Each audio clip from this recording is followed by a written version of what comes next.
एतिकाफ़ कहाँ होता है? मस्जिद के अंदर बैठते हैं ना। अब मस्जिद के अंदर बैठने को कहते हैं अल्लाह की रज़ा के लिए बैठना, वहाँ पर ठहरना एतिकाफ़ होता है। अब जो भी मस्जिद में रोज़ जाता है वो भी एतिकाफ़ करता है, नफली एतिकाफ़ है। मस्जिद से बाहर निकला टूट गया। जैसे रोज़ा हम रखते हैं, पानी पिए टूट गया, खाना खाए टूट गया, या दूसरा कोई चीज़ हुई जो रोज़ा तोड़ने वाली हो, वो हो दी टूट गया। इसी तरीके से एक एतिकाफ़ होता है, मन्नत मांगे कि मैं ये काम पूरा होगा तो मैं एतिकाफ़ रहूँगा, तो वह एतिकाफ़ वाजिब होता है। एक होता है एतिकाफ़ नफिल, जो रोज़ मस्जिद में आते हैं नमाज़ पढ़ने 5 टाइम, तो अंदर जाते वक्त दुआ करते हैं, मतलब ये दुआ पढ़ते हैं नवैतु सुन्नतल एतिकाफ़, है ना।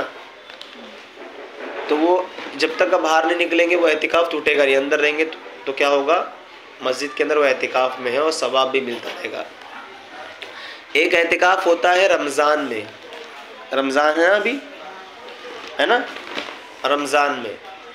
तो एक एतिकाफ़ रमज़ान में होता है, तो ये एतिकाफ़ 10 दिन का होता है ना।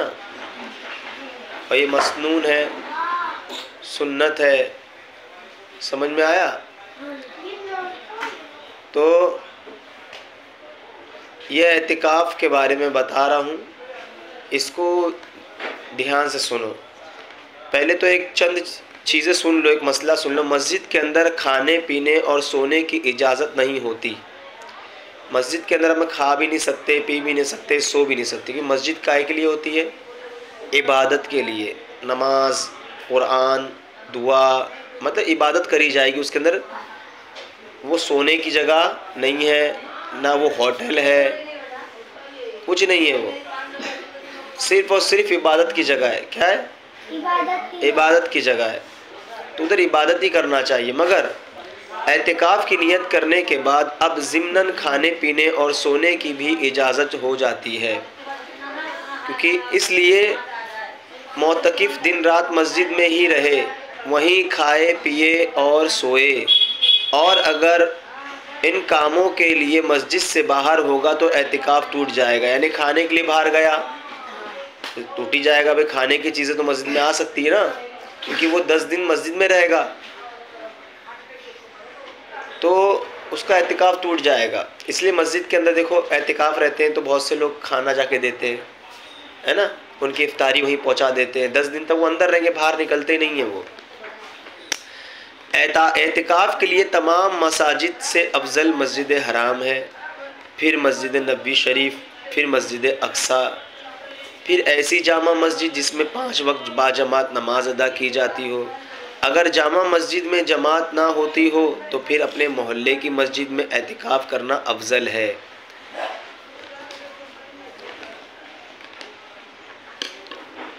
ठीक है, समझ में आया? इसको ध्यान रखो।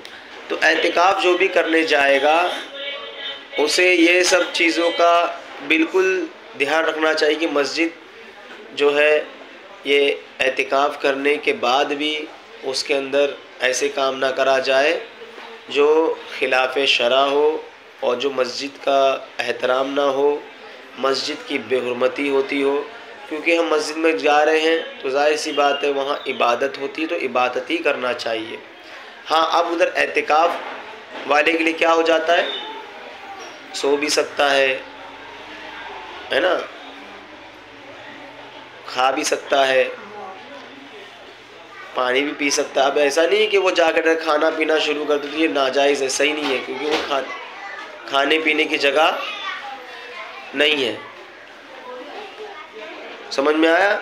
इस चीज़ का ख्याल सही से रखना चाहिए।